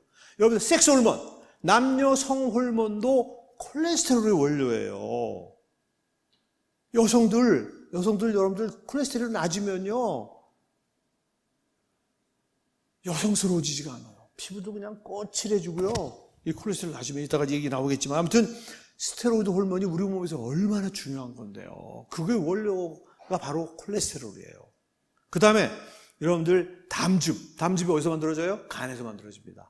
간에서 만들어져 가지고 담낭에 고여 있다가 뭘 먹으면 여러분들 지방질을 먹으면 지방질을 소화하기 위해서 바로 나가는 거예요. 그게 여러분 담즙이라는 게 비누예요. 비누. 별거 아니에요. 여러분들 무슨 그 담즙 가지고 엄청난 우르스 데석시콜릭 애시드가 저거 해가지고 대단한 웅담을 먹으면 저거 하는데 여러분들 그 담즙은 비누예요. 비누. 왜? 지방은 들어오면 소화 효소하고 만날 수가 없어요. 물에 녹질 않기 때문에. 그래서 담즙이 거기 섞여야 마치 여러분들 기름 묻은 손, 비누 하면은 물에 잘 닦이는 거하고 똑같은 거예요. 물에 섞이게 해주는 역할을 하는 거예요. 그러니까 이 리파제라고 하는 이 지방 분해 효소가 지방을 분해하려면 만나야 되는데 이게 물에 안 녹기 때문에 못 만나요. 담즙이 딱 중간에 서가지고 만나게 해주는 거예요. 여러분 그 담즙 우리가 요즘 얼마나 지방을 많이 먹어요. 그때 담즙이 없으면 소화가 안 돼요. 담즙이 얼마나 많은 양이 나오는데요. 그 담즙의 원료가 콜레스테롤이에요. 그 다음에 여러분들 또 하나 뭐가 있는지 아세요? 신경세포는 뇌 속에 있잖아요. 그 신경세포에서 나온 섬유가 그게 신경이에요. 그게 신경. 근데 여러분 신경이라는 게 뭔지 알아요? 전기적인 자극이에요. 전기가 전달돼가지고 여러분 아픈 거 느끼게 하고 움직이게 하는 거예요. 전기적 자극이에요. 그러면 여러분 전선이 여러분 잘 보세요. 전선에 반드시 전선을 쌓아놨죠? 그렇죠? 전선을 쌓아놨잖아요. 여러분 전선이 그냥 선 지나가는 거 노출된 거 보셨어요? 이게 신경에서 나온 신경 섬유가 나가는 전기가 흐르는데 그 전기가 바깥으로 새지 않게끔 쌓아주는 수초가 있는데 수초가 그냥 계속된 게 아니라 이렇게 매듭식으로 이렇게 수초가 쌓고 있는데 그게 바로 콜레스테롤이에요. 콜레스테롤. 그게 원료예요. 수초의 원료란 말이에요. 자, 그러면 여러분들 나는 피 검사를 했더니 콜레스테롤이 200 얼마가 나왔다. 그때 의사 선생님이 당신은 콜레스테롤 낮추는 약 먹어야 되고 그냥. 지금 아마 굉장히 많은 분들이 드시고 계실 거예요. 자, 여러분들에게 어떤 태도를 가지셔야 되냐면, 콜레스테롤이 만일에 의사 선생님이 높다고 한다면 왜 콜레스테롤이 높은 걸 생각해 보셔야 돼요. 제가 안타까운 게 우리 의료계에게 제가 얘기하는 것 중에 안타까운 게 뭐냐면, 콜레스테롤이 이분이 왜 높아졌는지는 절대 그걸 스타디 하시는 분이 없어요. 무조건 낮추는 약을 줍니다. 여러분들 우리 크리스찬이에요. 우리 크리스찬들은 하나님의 질서를 존중해야 돼요. 하나님이 만들어 오신 질서를 그렇게 인위적으로 한번 왜 높아졌는지 생각도 안 하고 낮추는 자세는 우선 잘못됐어요. 그게. 제가 우선 그거부터 말씀드리는 거예요. 여러분 예를 들면 갑상선 호르몬이 너무 많이 나오면 왜 호르몬이 많이 나오는지 그냥 조사를 막 해요. 그래서 알고 봤더니 이분이 갑상선염이 걸려서 그렇더라고. 갑상선을 치료를 합니다. 이 갑상선을 치료를 해요. 근데 왜 이 콜레스테롤이 높은 거는 왜 이분이 콜레스테롤이 높은지에 대한 스타디는 왜 안 하는 거예요? 안 해요. 전혀 안 해. 그리고 무조건 낮은, 어떤 사람은 콜레스테롤을 많이 쓰는 사람도 있고 좀 적게 쓰는 사람도 있고 그런 거예요. 물론 우리가 밝혀내지 못했지만 콜레스테롤의 대사 과정에 문제가 생겨서 콜레스테롤이 비정상적으로 높은 사람이 있지요. 그러면 그 원인을 찾아야 돼요. 여러분 콜레스테롤 만드는 건 간세포 아니면은 지방세포라고 그랬잖아요. 거기에 무슨 문제가 있는 건지, 콜레스테롤이 파괴가 돼가지고 이게 대해서 돌아야 되는데 뭐가 문제가 있는지 그걸 찾아야 되는데, 그냥 무조건 콜레스테롤을 낮추는 약을 드시면 어떤 일이 생기는가를 제가 보여드릴게요. 콜레스테롤을 낮추면 첫 번째, 여러분들 연구에서 제일 잘 알려진 게 뭐냐면 당뇨가 잘 생긴다는 거예요. 여러분들 당뇨 환자가 되게, 당뇨 환자들 콜레스테롤 좀 높으면 무조건 콜레스테롤 낮추는 약을 줍니다. 의사 선생님들이. 그런데 당뇨를 악화시킨다는 거예요. 당뇨 환자가 아닌 분은 당뇨가 되는 경우도 꽤 있다는 거예요. 이거 제일 아주 심각한 문제예요. 당뇨가 생긴다는 거예요, 여러분들. 콜레스테롤 낮추는 약을 먹었을 때 부작용, 여러분 지금 얼마나 당뇨 환자가 많은지 몰라요. 그 당뇨 환자, 굉장히 많은 환자 중에 콜레스테롤 낮추라고 먹는 약 때문에 생긴 사람들 얼마인지 모르지만 있을 거라고 저는 분명히 믿어요. 그 다음에 여러분들 이걸 듣질 못해서 콜레스테롤 약 먹으면서도 자기가 이상하게, 사실 근육통을 호소하는 사람이 굉장히 많은데, 여러분들 왜 그런지 아세요? 세포막을 만드는 원료가 콜레스테롤인데, 콜레스테롤이 사실은 자기가 적정량이 있는데 의사 선생님이 높다고 그걸 낮춰놓으면은 콜레스테롤 부족증이 생기는 거예요. 그러면 이 근육세포가 망가진단 말이에요. 콜레스테롤이 부족하니까. 그래가지고 막 근육통이 올 뿐만 아니라 심한 경우는, 아주 굉장히 드물지만 여러분, 횡문근 융해증이라는 것도 보고된 게, 잠깐 죽어요. 횡문근 융해는요. 아주 드물지만 횡문근 융해증이라는 것도 걸릴 수 있다는 거예요. 횡문근은 여러분들 여러분들이 그러니까 내장근이 아니고 여러분들 마음대로 움직이는 근육을 횡문근이라고 그래요. 골격근.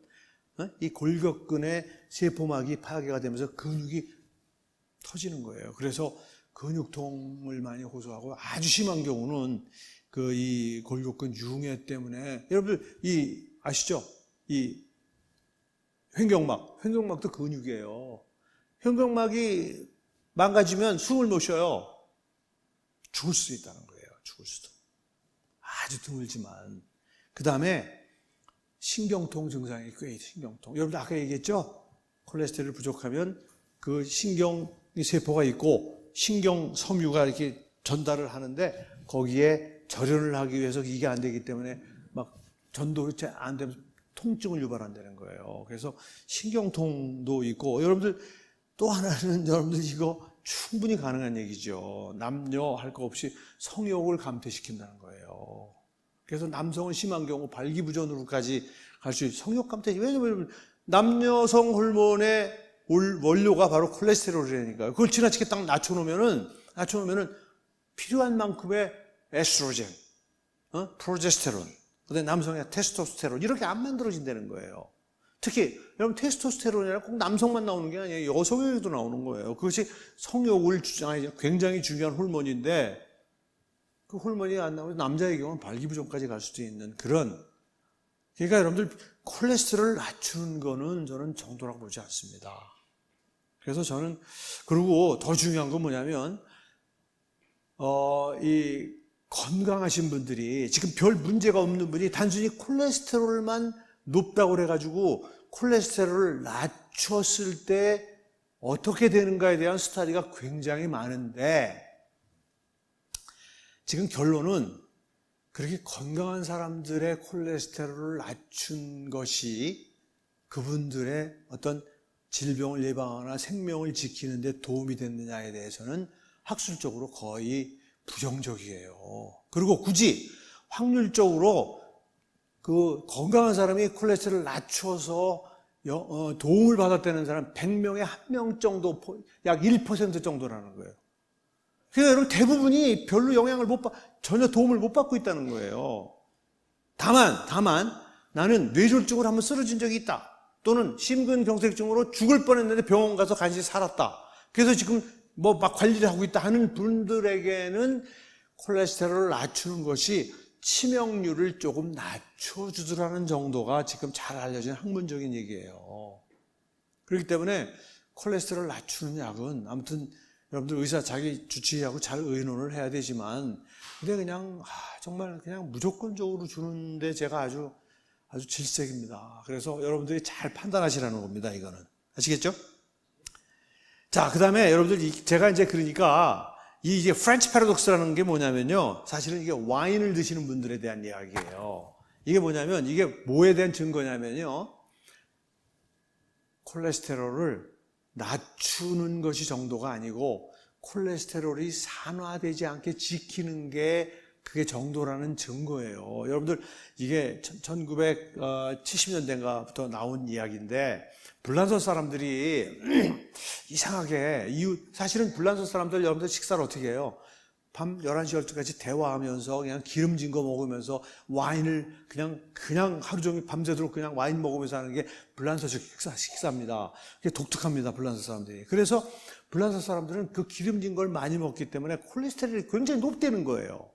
그런데 수십만 명을 이렇게 집단적으로 그 파퓰레이션 스타디를 해보니까 이상하게 이웃한 독일이나 무슨 이 오스트리아 이런 프랑스 사람들, 다른 사람들에 비해서 동맥경화가 오히려 덜 걸리더라는 거예요. 콜레스테롤 레벨은 30%나 높은데 동맥경화 환자는 오히려 30%가 낮더라는 거예요. 거의 없다는 거예요. 그래서 너무 이건 그냥 파퓰레이션 스터디, 그러니까 역학적으로 이유를 모르고 그런 현상을 발견한 거예요. 맨 처음에 몰랐죠, 왜 그런지를. 근데 알고 보니까 이 불란서 사람들하고 차이를 잘 분석을 하고 보니까 불란서 사람들이 대개 독일이나 이런 데 주로 맥주를 먹지 와인을 먹지 않는단 말이에요. 와인 먹는 사람 물론 있지만 불란서의 부르고뉴 지방이나 무슨 지방입니까? 그런 지방처럼 그렇게 와인을 그렇게 식사 때마다 먹지 않는다는 거예요. 그러니까 와인을 많이 먹더라. 그래서 뭐가 그럴까 보니까 여러분, 와인 속에 라스베라트롤이라고 하는 강력한 항산화 물질이 있는데, 여러분 이 물질이 너무나 흥미롭게도 이거는 물에는 녹지 않고 알코올에, 그러니까 유기용매에만 녹는다는 거예요. 그래서 이게 알코올이, 그러니까 이 적포도주라는 건 알코올 껍데기까지 다 해서 발효시키는 거 아니에요. 그죠? 발효되는 과정 중에 알코올이 생기면서 그 알코올에 그 적포도주 껍질에 있는 라스베라트롤이라고 하는 물질이 살살 녹아 들어가면서 와인 속에 그게 들어가서 그거를 계속 먹으면 그게 강력한 항산화 물질이라는 거예요. 그걸 계속해서 먹으니까 콜레스테롤은 높지만 높은 콜레스테롤이 산화되지 않게끔 라스베라트롤이라는 물질이 그걸 보호를 하기 때문에 동맥경화가 안 오더라는 굉장히 중요한 증거로 여러분 밝혀졌어요. 그게요. 그러니까 여러분들 무슨 얘기냐면, 또 하나 재밌는 건 뭔지 알아요? 여러분들 콜레스테롤이 200도 안 되는데 동맥경화 걸린 사람이 너무 많은 거예요. 의사 선생님이 여러분들 콜레스테롤 200 이하면 아유 당신은 됐습니다, 완벽합니다 이러는데 왜 동맥경화가 와요? 그리고 250 이상 거의 300 가까운데 동맥경화 전혀 안 걸리는 사람들 천지입니다.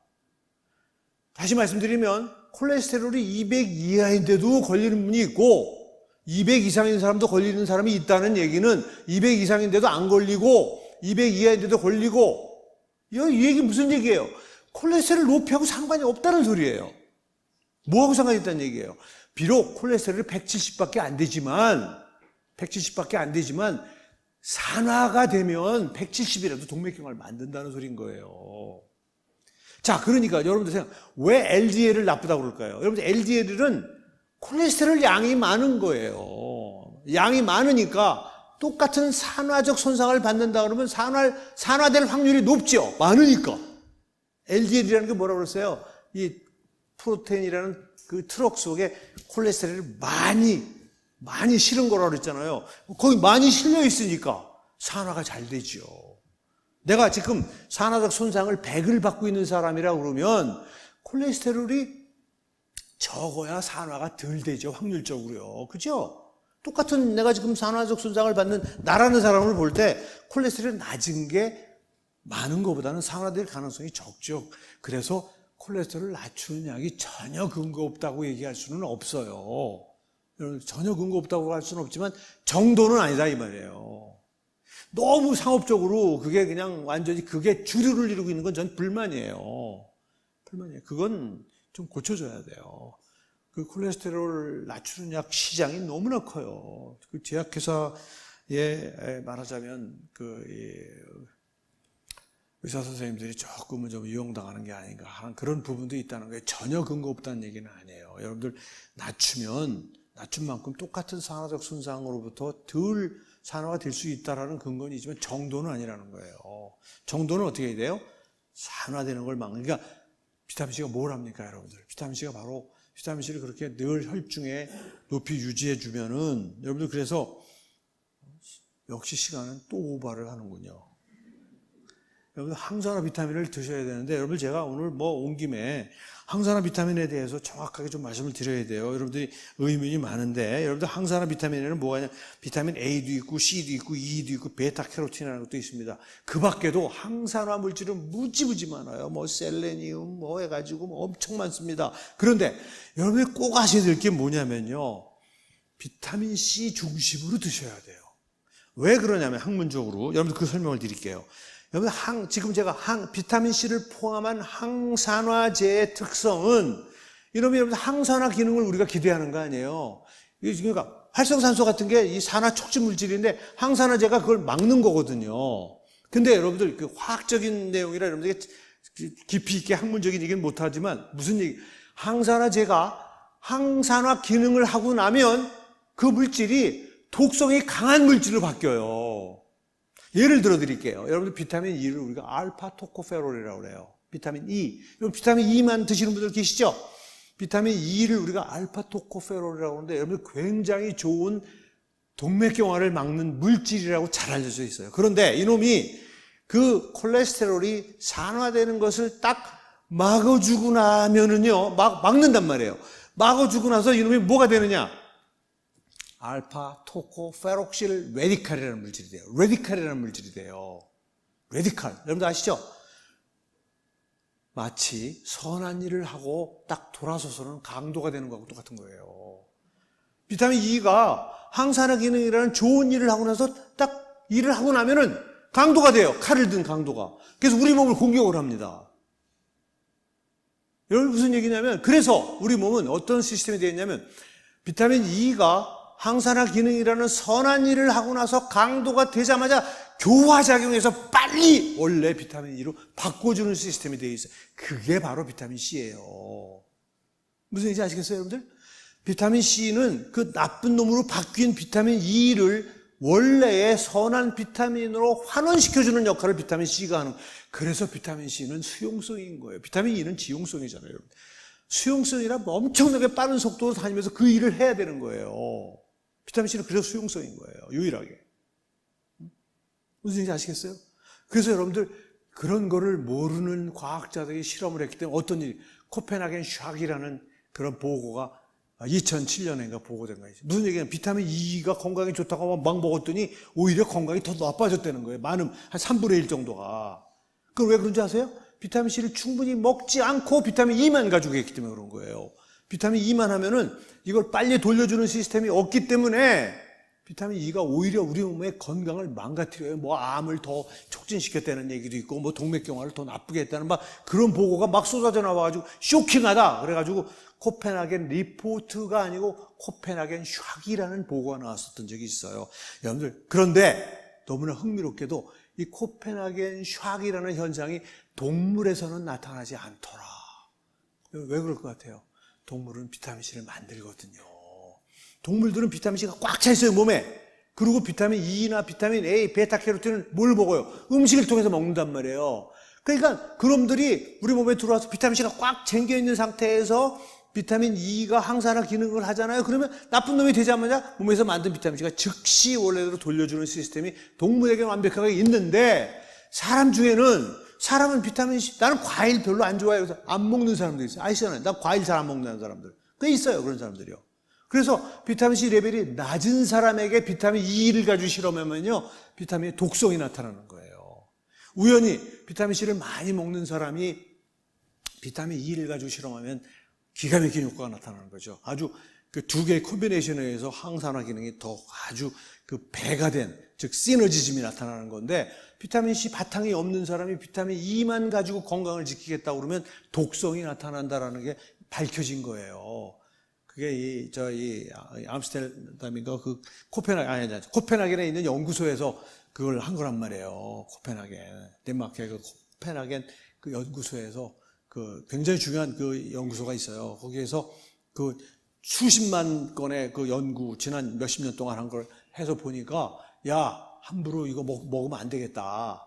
항산화 비타민 좋은 줄 알았더니 이렇게 독성이. 그래서 제가 편지를 보냈어요, 그때요. 그리고 제가 쓴 영어책에 그 해명하는 글도 써놨고요. 그게 비타민C의 특성을 모르시는 분들이 그거를 연구를 했기 때문에 그런 것이다.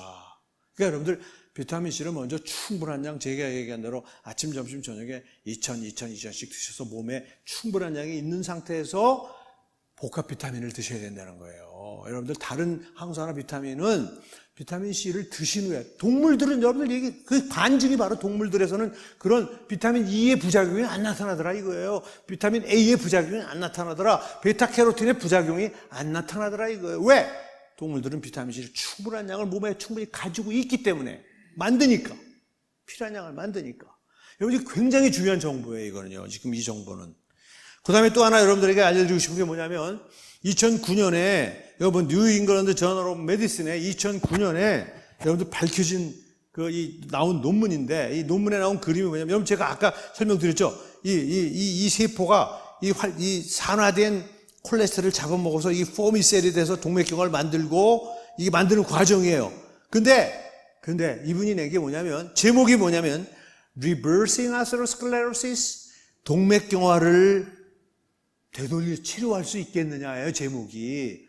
치료 가능성이 있다는 거예요. 무슨 얘기냐면, 비타민C나 각종의 라스베라트롤, 이 적포도주 같은 그런 항산화제를 꾸준하게 드시면 동맥경화가 만들어지는 과정의 반대 과정을 통해서 생겼던 그 포미셀이 없어지면서 동맥경화가 치료가 될 수 있다는 그런 가능성을 2009년에 세계 최고의 권위 의학 잡지에서 발표를 했어요. 뉴 잉글랜드 저널 오브 메디슨은 여러분들 임팩트 팩터가 60에 가까운 세계 최고의 잡지라고 그랬잖아요. 거기에 이런 2009년에 이미 발표가 됐고, 저는 사실은 우리 부모님들을, 우리 장모님, 장인어른을 제가 그런 주장을 했다가 의료계로부터 엄청 무식한 소리 하지 말라고 말이야. 동맥경화가 어떻게 다시 좋아질 수가 있느냐. 근데 그 가능성을 NEJM이라는 세계 최고의 의학 잡지에서 발표를 했어요. 이렇게요. 그러니까 자, 여러분들, 이 비타민C가 혈관을 얼마나 분명하게, 사실은 여러분들 제 혈관은 옛날에 본 거 기억하시죠? 제가 지금 60대 중반, 내일 모레면 70인데 여러분들 제 혈관이 1% 막혀있지, 1%도 안 막혀있다는 거 아니에요. 상처 하나 없다는 거예요. 여러분들 제 나이가 되면 보통 30에서 50% 정도 막혀있는 걸 정상이라고 봅니다. 근데 저는 20대, 30대들처럼 0%가 막혀있고 상처 하나 없다는 거 아니에요. 우리 병원에서 검사한 결과 상처 하나 우리 집사람이 같이 왔는데, 우리 집사람은 평생을 고혈압약을 먹었잖아요. 저희 집안이 장인 장모가 고혈압 환자이기 때문에, 본태성 고혈압 환자라 저도 다 고혈압 환자입니다. 그래서 고혈압 약을 지금도 먹고 있어요. 고혈압 환자 아까 얘기했잖아요. 내과 선생님들이 제일 많이 혈관 망가지는 환자가 고혈압 환자라고 그래서 깨끗해요. 저희 집사람들 하나도 안 막혔어요. 저희 집사람도 저 따라서 비타민C 30년 이상을 깔끔하게 먹어서 여러분들 이 비타민C가 혈관을 지켜주는 그 기능은 정말 아무도 부인할 수 없습니다. 여러분들 비타민C 부족증을 뭐라고 그래요? 괴혈병이라고 그랬잖아요. 괴혈병이 뭐예요? 혈관이 파괴되는 병이란 말이에요. 그 사람들은 비타민C가 뭔지도 모르고 정한 거예요. 보니까 혈관이 파괴되더라 이 말이야. 그래서 비타민C 줬더니 혈관이 파괴가 안 되더라. 여러분들 그것처럼 명확한 실험이 어디 있어요? 그것처럼 명확한 실험이 어디 있어요? 비타민C를 주면 뭐 연구를 떠나서 일단 혈관이 터지지 않는구나. 피가 안 나는구나. 그 여러분들 비타민C 맨 처음에 발견할 때에 그게 일반인들이 관찰한 중요한 사실이에요. 빼놓을 수 없는. 여러분들 제가 이제 마지막으로 잘 드셔야 돼요. 잘 드시는데 제발 과식만 하시지 마십시오. 그 다음에 비타민C 중심이라는 말 굉장히 중요해요. 여러분들 돈 있는 분은 다른 항산화제도 드시면 전 좋다고 생각해요. 좋다고 생각합니다. 그 다음에 운동하셔야 돼요. 그런데 여러분들 운동을 하시는데 절대 새벽 운동, 특히 제가 말하는 유산소 운동을 말씀드리는데 유산소 운동은 절대 새벽에 하시면 안 됩니다. 새벽에 하시면요 혈관 다 망가져요. 아무리 비타민C를 드셔도 새벽에 활성산소가 많이 나오는 거는 막아줄 방법이 없어요. 비타민C는 6시간 만에 다 혈중에서 사라지기 때문에 저녁 때 비타민C를 드셨어도 새벽 4, 5시가 되면 혈중에 비타민C 하나도 없어요. 그러니까 아침 식사 전에 뛰는 운동하지 말라는 거예요. 여러분들 그걸 오래 하죠? 그럼 활성산소가 폭발적으로 더 많이 나와. 차라리 운동 안 하는 사람보다 더 빨리 죽을 수도 있어요. 진짜로요. 새벽에 가서 그냥 호텔에 가서 뛰고 수영하시는 분들이 오늘도 나는 뿌듯한 마음으로 출근한다. 뿌듯하지 않습니다. 혈관은 빨리 망가지고 있다는 사실을 아셔야 돼요. 비타민C 드셔도 소용없어요. 그러니까 여러분들 유산소 운동은 일단 아침 식사 후에 anytime 저는 철저하게 저녁 9시, 9시 반에 뜁니다. 일주일에 2-3번 정도를요. 10km를. 그거를 거의 30년 가까이 했는데 그렇게 운동을 해서 활성산소가 많이 나오고 여러분들 밥 먹고 나서 한 2-3시간에 피 속에 비타민C가 꽉 찰 때 저는 뛰는 거예요. 그럼 비타민C가 기다리고 있잖아요. 활성산소 나오면 다 중화하기 때문에 활성산소가 혈관을 공격할 시간이 없는 거예요. 여러분들 과학이라는 게 이래서 무서운 거예요. 저는 그거를 거의 30몇 년을 철저하게 실천하는 사람이에요. 정말 그렇게 했더니 혈관이 깨끗한 거예요. 활성산소의 공격을 완벽하게 비타민C 가지고 막은 증거 아니겠어요? 저는 그렇게 믿습니다. 여러분들 아무튼 그 다음에 여러분들 스트레스 확실한 동맥경화의 원인이에요. 우리 크리스천들 신앙생활 저는 정말 너무너무 복받은 거라고 생각합니다. 더군다나 하나님 이상 믿을 분이 누가 있습니까, 여러분들? 그죠? 하나님 최고 아닙니까? 그죠? 하나님 믿을만 하잖아요. 그죠? 그러면 우리는 평안함이 오는 거예요. 제가 강의했잖아요. 여러분들 왜 신앙을 가진 사람들이 더 건강한지. 스트레스를 가장 확실하게 하는 것이 뭐라고 그랬어요? 그게 바로 안식이라고 그랬잖아요. 휴식이 아니라 안식. 안식의 개념과 비타민C 제가 여러분들 다시 한번 가서 보세요. 여러분들 무슨 소리야? 그러면 여기 이 사랑 침례교회에서 한 강의에 안식의 이 정확한 건강과 관련된 그 안식이 어떤 의미인가를 제가 설명해 놨으니까 여러분들 스트레스를 해결하는 가장 중요한 거라는 걸 말씀드리면서 결국 1시간 반을 했군요. 죄송합니다. 마치겠습니다. 강의.